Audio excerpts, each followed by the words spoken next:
Bismillahirrahmanirrahim. Assalamualaikum warahmatullahi wabarakatuh. Waalaikumsalam warahmatullahi wabarakatuh. Pemirsa setia Siraman Kolbu, apa kabarnya? Mudah-mudahan semuanya dalam keadaan sehat walafiat, selalu berada dalam lindungan Allah Subhanahu wa Ta'ala ya. Amin. Alhamdulillah, saya Bobby Maulana dan Pak Ustadz Danu bisa menemani pemirsa semua lagi di program kesayangan kita, yaitu di Siraman Kolbu, Sejukan Hati.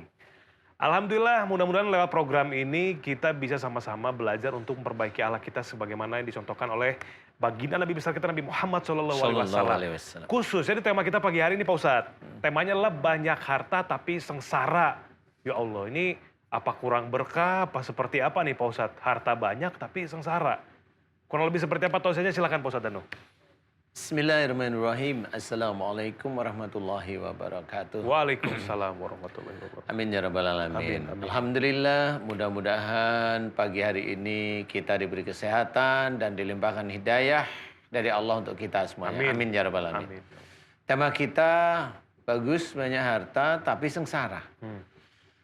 Nah, kalau namanya banyak harta tapi sengsara ini biasanya orang itu kalau banyak harta itu seneng ya. Iya. Tetapi memang ada orang-orang tertentu, beliau diberi ujian harta yang cukup melimpah, tetapi dipergunakan banyak untuk sedekah kepada saudara-saudaranya, ya, kemudian membangun masjid, kemudian menolong saudara yang lain dari sisi ekonominya, dibikinkan lapangan pekerjaan yang produktif, entah itu kios, entah itu jualan ayam potong umpamanya, atau Home industry gitu ya? Home industry. Orang-orang yang seperti itu, ini yang memang itu nanti manfaat. Ya di dunianya, di akhirat, khususnya di akhirat. Dia tahu membelanjakan hartanya itu hanya untuk Allah. Jadi betul-betul tahu bahwa harta itu milik Allah dan akan kembali pada Allah Ta'ala. Jadi benar, kalau seseorang diberi harta oleh Allah Ta'ala, yang diingat selain hamdalah adalah inna lillahi wa inna ilaihi raji'un. Jangan lupa semuanya ini milik Allah dan akan kembali pada Allah Ta'ala. Nah, harta yang memang betul-betul dipergunakan untuk hal yang baik, inilah yang nanti akan diperhitungkan di akhirat. Kalau nanti diperhitungkan akhirat, pada waktu dia itu memberikan kepada seseorang, ini niatnya lillahi ta'ala, dia akan berpengaruh kepada orang yang memberi juga. Jadi walaupun orang yang memberi ini tidak pernah punya pikiran mau dibalas, mau ini, biarkan Allah mengatur, malah rezeki itu diberikan kepada Allah. Diberikan kepada orang tersebut. Nah, banyak harta yang sengsara ini yang harus kita ketahui. Banyak harta, tetapi dia itu harta itu untuk maksiat, untuk berbuat yang tidak baik, Tidak manfaat juga. tidak manfaat, memberikan sebagian harta pada anaknya untuk yang kacau, tidak untuk dekat sama Allah Ta'ala, diberikan kepada sebagian pada istrinya akhirnya foya-foya, tidak manfaat sebenarnya, relatif. Dan ini tetap nanti di akhirat juga akan bermasalah. Dia sebagai seorang imam harusnya dia mengingat bahwa harta ini tidak dibuang dengan sia-sia, tapi ingat bahwasanya ku anfusakum wa alaikum nar. Jadi dia sebagai seorang pemimpin itu harus menjaga dirinya dan keluarganya dari api neraka. Walaupun dia seorang pemimpin, diberi rezeki oleh Allah Ta'ala, ujiannya rezeki, kemudian diberikan pada anak istrinya, tapi untuk yang tidak manfaat, dia tetap akan bertanggung jawab nanti di akhirat. Nah, sengsara ini bisa aja sengsara di dunia, akhirnya anaknya foya-foya, main narkoba, main apa itu namanya, kemudian sama istrinya yang dulunya diberi kesenangan, kemewahan dan sebagainya, akhirnya ngawur. Nah, ini akan memberikan kesengsaraan paling tidak hatinya, kemudian bisa aja menjadikan si bapaknya yang dulunya berlimpah harta jadi stroke, jadi jantungan, jadi ketakutan, skizofrenia, ya, karena istrinya dikasih harta yang banyak, cantik, nggak taunya kabur sama orang lain. Laki-laki. Itu sengsara dunia, tapi intinya adalah hati-hati, karena di akhirat ini lebih mengerikan lagi. Jadi jadilah kita itu bijak dalam mengelola harta, tidak cuma mengelola harta, dalam mencari rizki harus cari rizki yang halal, yang thayyib, dan kalau bisa berdoa gimana caranya berkah. Mudah-mudahan ini bisa menjadi inspirasi bagi kita semua, khususnya bagi kita, kami, saya. Mudah-mudahan manfaat bagi semuanya. Amin ya rabbal alamin. Amin. Wallahu a'lam. Amin ya Allah. Insya Allah bermanfaat untuk semua pemirsa ya. Selanjutnya akan memberikan tausiah untuk kita semua. Kita persilahkan kepada Pak Ustadz Syamsul Ma'arif. Silahkan Pak Ustadz. Assalamualaikum warahmatullahi wabarakatuh. Waalaikumsalam warahmatullahi wabarakatuh. Alhamdulillah ala manittaba'al huda wa ba'du. Yang kami hormati guru kita Ustadz Danu, Mas Bobi, seluruh pemirsa yang dirahmati Allah Subhanahu wa taala. Banyak harta tapi sengsara.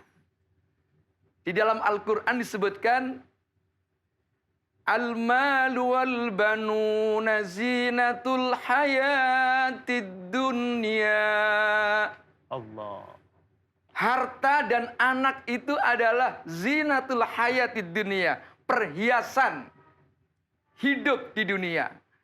Jadi kalau kita punya rumah yang magrong-magrong, mobilnya kinclong-kinclong, istrinya moblong-moblong, gelangnya keroncong-keroncong, itu hiasan. Iya benar-benar. Tapi kekayaan, harta bisa disebut rezeki apabila mayuntafa'u bihi, kalau sudah memberikan manfaat. Ada rumah tapi ternyata nggak pernah menikmati. Mungkin punya kekayaan yang dimakan cuma satu piring, itulah rezeki. Yang masuk dalam perut kita ini, itu yang disebut rezeki. Jadi yang lain masih dititipkan. Nah, oleh karena itu, rezeki adalah apa yang kita rasakan. Yang kita rasakan bisa memberikan nilai positif, maka itu disebut dengan rizkon mubarakan, rezeki yang mendatangkan keberkahan. Keberkahan seperti apa?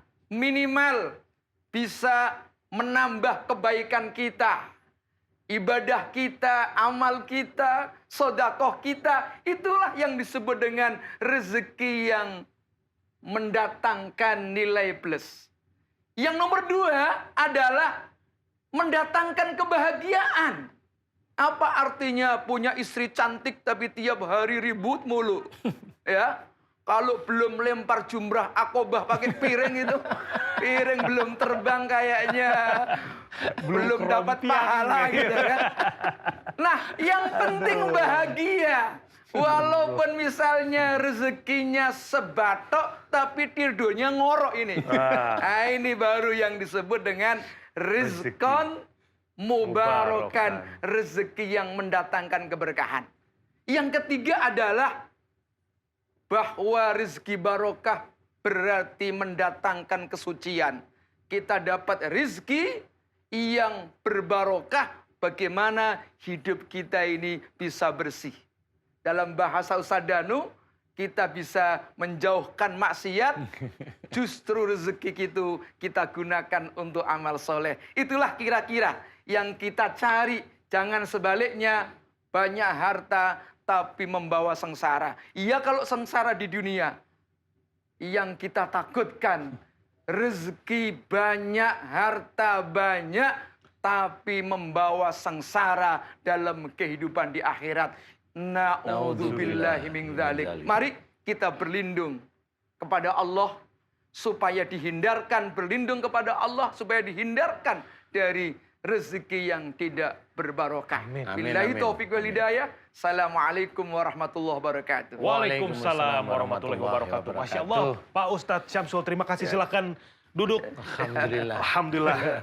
Masya Allah, pagi hari ini sudah mendengarkan tausiah dari guru-guru kita, dari Pak Ustadz Danu, dari Pak Ustadz Syamsul Ma'arif. Rezeki yang baik adalah rezeki yang mendatangkan manfaat, rezeki yang berkah untuk kita, bisa menjadikan hidup kita lebih baik lagi di jalan Allah ya Pak Ustadz ya. Dipergunakan untuk kebaikan lillahi ta'ala. Mudah-mudahan bermanfaat.